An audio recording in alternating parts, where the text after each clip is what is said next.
ভক্তের ভগবান শ্রীকৃষ্ণ।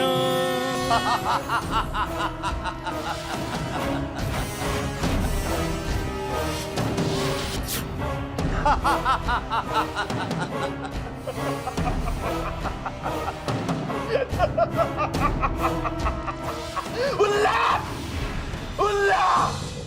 দেখুন মহারাজ, আমাদের চোখের সামনে আমাদের শত্রু কৃষ্ণ আর তার মথুরা নগরী জ্বলে পুড়ে ভস্ম হয়ে যাচ্ছে।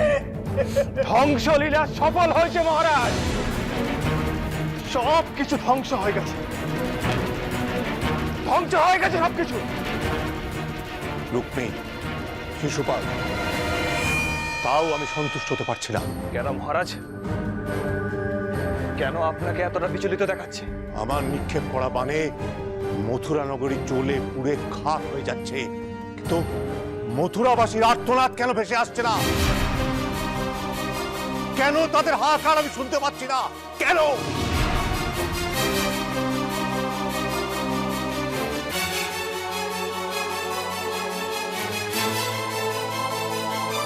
সেই তো, এই বিষয়টা তো আমরাও লক্ষ্য করিনি। সকল মথুরাবাসীগণ গেল কোথায়? তার মানে আমরা আসার আগে তারা পালিয়েছে। পালিয়ে যাবে কি করে যাবে পালিয়ে? কৃষ্ণই বাপ।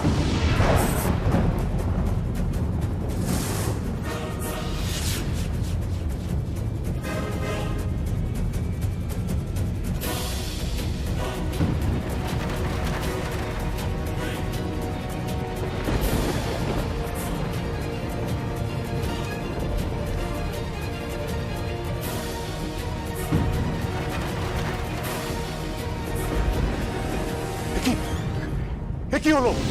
এই অকাল বৃষ্টি কোত্থেকে এলো?